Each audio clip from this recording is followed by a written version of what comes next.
Hey guys, what's up? This is my name is Steve, and I'm from Southern California. Just dropped off my daughter and in San Clemente. Not sure if most of you know where San Clemente is, but San Clemente is Southern California. It's probably the most furthest city south in Orange County. So you've got Los Angeles, and then you've got Orange County. You've got LA County, Orange County, and then San Diego County. And that constitutes Southern California. So anyways, I'm heading back up to Los Angeles. I'm on the 405 freeway. It is just about 6:30 on a Sunday evening. And I just dropped off my 13-year-old daughter at her mother's house in San Clemente, and heading back up to Los Angeles, Long Beach, actually, to be exact. But I've been watching these YouTubes and watching these guys, man, with these shows that are just crazy. They just don't have any kind of content or any information, or it's just kind of just ho-hum type stuff. So I thought I'd give it a shot and try to provide you all with a little good information. 21st century is certainly a trip. I'm a 62-year-old man, and if I had to start all over, if I was coming out of high school right now, I don't know what the hell I would do.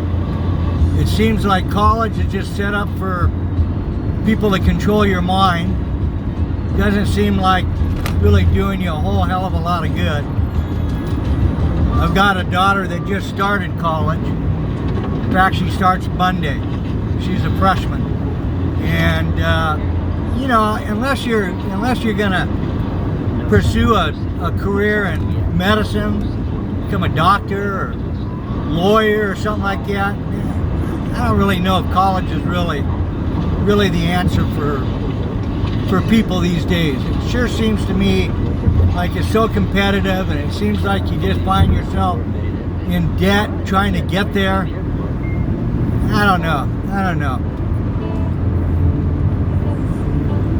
I thought my daughter might want to think about getting into the military. I know that the kids going into the military, they really got it made. You go in, you learn a trade, you get your college education, you get paid while you're doing it. You can see the world, you can go anywhere you want, you can be sent overseas, you can join, you can enlist with your buddy. I don't know. It seems like a good deal. And I'm certainly not here to recruit anybody into the military, but I am trying to give you all out there some ideas on kind of what direction you should go, because even though there's a lot of opportunities out there, not everybody's qualified for those opportunities. So personally, myself, my dream was to become a fireman, get on the fire department.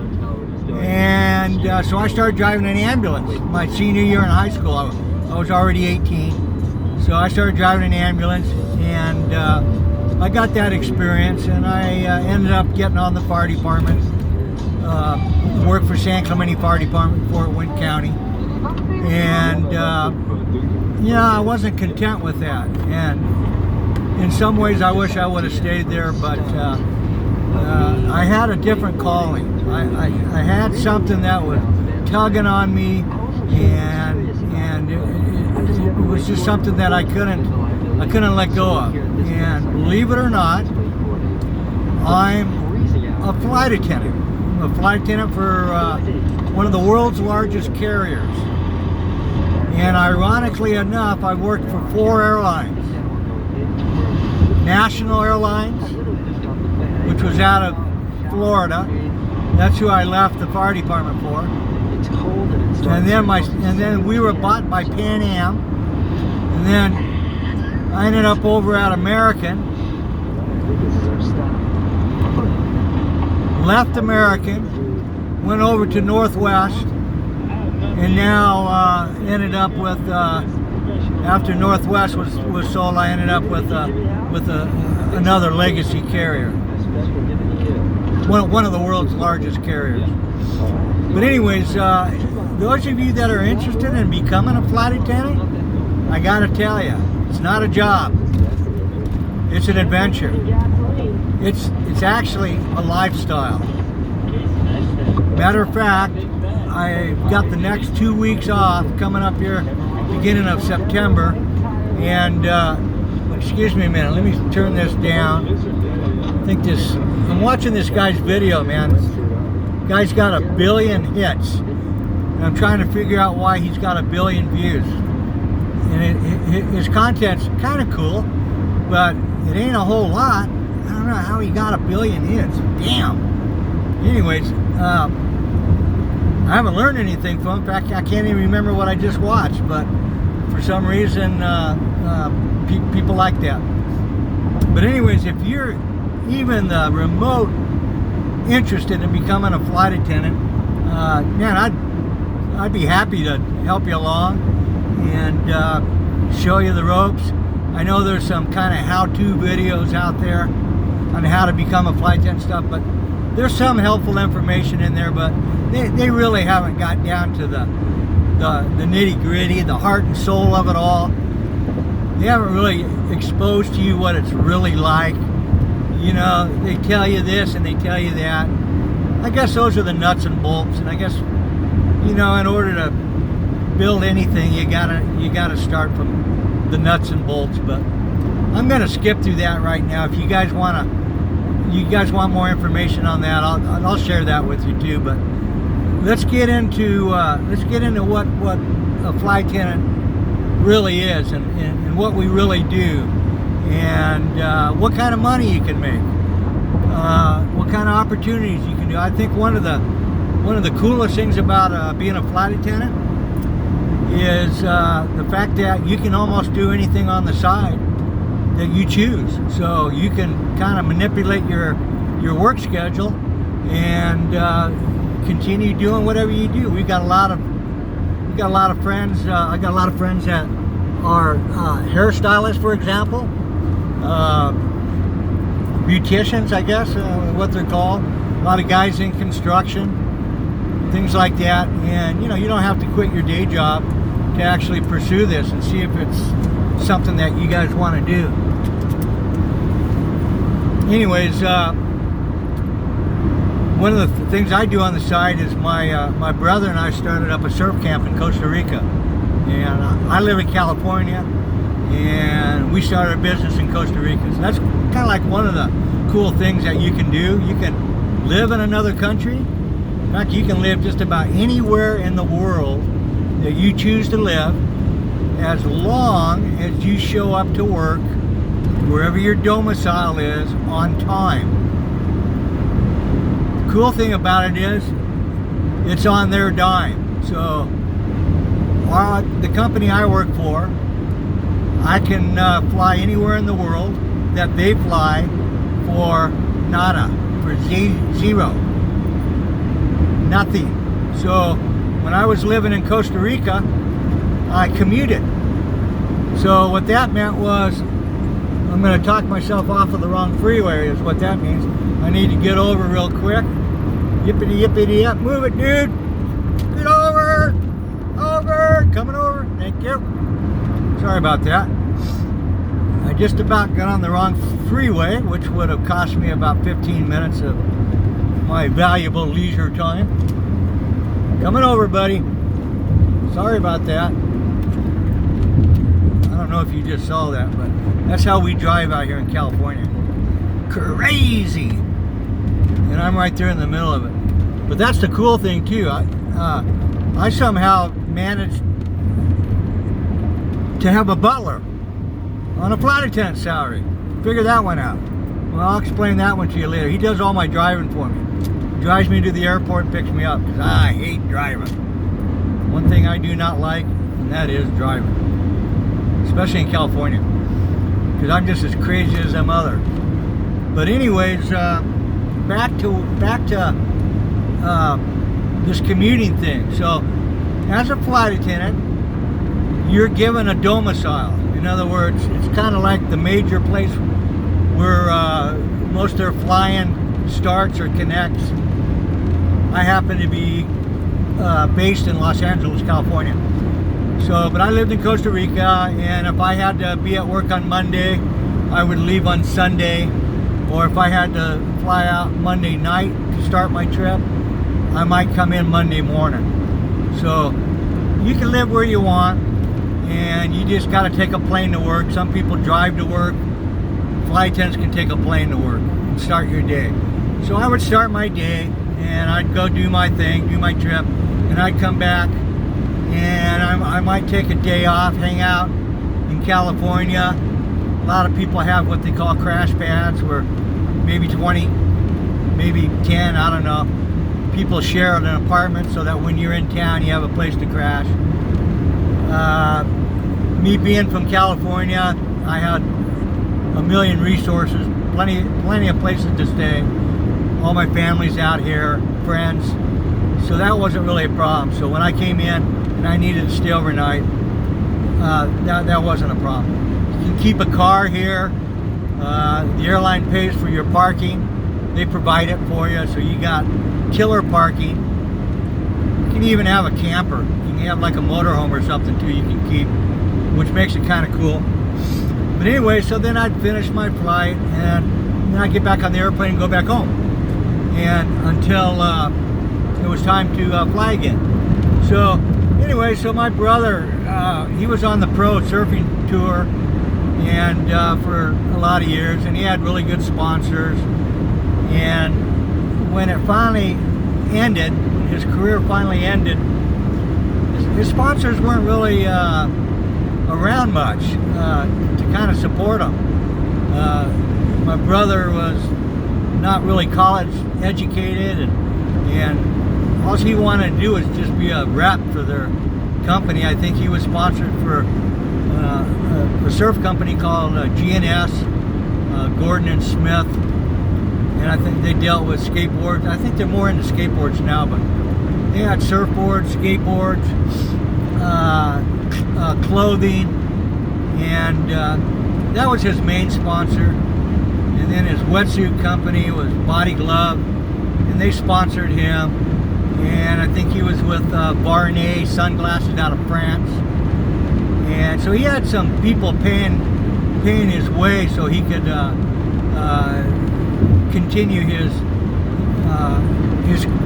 venture as a professional surfer. But when it all ended, so did the income. He was kind of left out there to dry. His sponsors kind of walked away from him, and that was the end of it. So we decided to go out and open up a surf camp out in Costa Rica and get him back on his feet, doing what he's best at, and that is teaching people how to surf.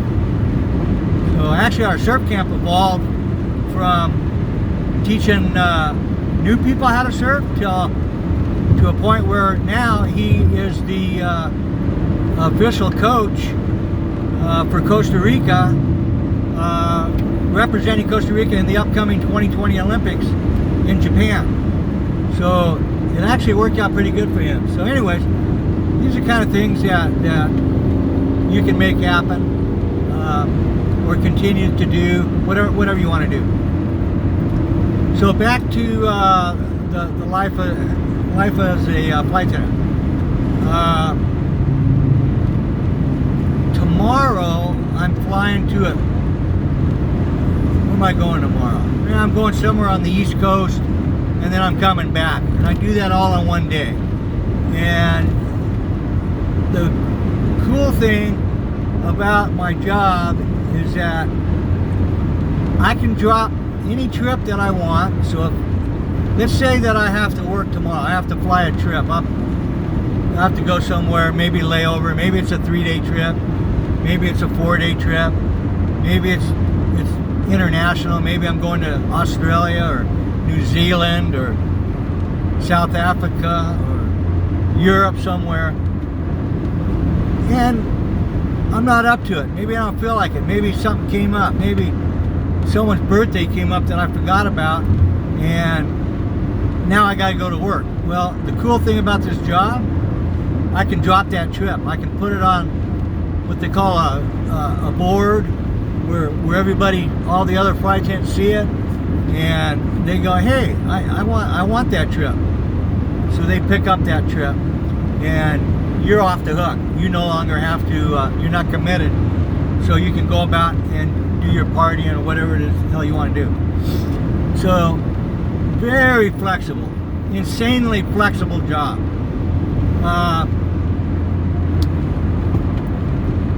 It's something to think about. It's not for everybody. It's just I don't know. To me, it kind of beats working. It beats working for a living. I never looked at it as a job. It really seems like it doesn't seem like a job at all. Once you got it figured out, it's pretty basic, but it's always changing, and it gives you just enough things, you know, that makes it exciting. Makes you kind of want to go to work. And you're working with pretty cool people that are like-minded, and I would say we're a different breed. You know, I think a lot of us, I don't know, you might say lazy, but we're ambitiously lazy. I don't know if that makes sense. Ambitiously lazy. Yeah, that's what we are. We're lazy because our job is so easy, but we're ambitious because, you know, we're making things happen. We're flying all over the world. I don't know. We're talking to different kinds of people. It's a lot of energy. I mean, the job will take something out of you if you look at it like it's a job. But anyway, I got so much to tell you, and I don't want to take up all your time right now. I don't even know what this is going to look like. So, believe it or not, this is the second video that I've done. Okay, believe it. All right, I asked for that one. I'm sure the quality's not that good. I'm just filming off of my Samsung Galaxy 10 phone on my way home, entertaining myself because I got nothing else to do. So I just thought I'd share a couple things with you, as if there might be a couple of you, one or two of you out there that might be interested. But anyhow, I'm just going to wrap this up right now and throw this out there, and if I get a couple, even one person that's interested in hearing more, man, I'll be more than happy to tell you what's going on. I've been doing it 30 years, believe it or not, and I got some insane killer stories that I think that you'll probably find unbelievable. Can't make this shit up. But yeah, drop me a line. If you like it, hit the like button down there. I always see them doing this. Let's see. Yeah, hit the like button. I think it's right down there. And if you want to subscribe, hit the subscribe button. I'm not even up right now. I don't even have a channel right now. I just made a video and I haven't even uploaded it yet. This is the second video. So there's really nothing to subscribe to till I figure out how to get it on and let you guys subscribe. But if you do see this, or when you do see it, and you want to hear more about what the flight attendant does, I'm talking about the real shit, not the made up shit or the shit to get you to do this or that, but really tell you what's going on, then you just let me know, and I'll carry on. So until next time, folks, peace.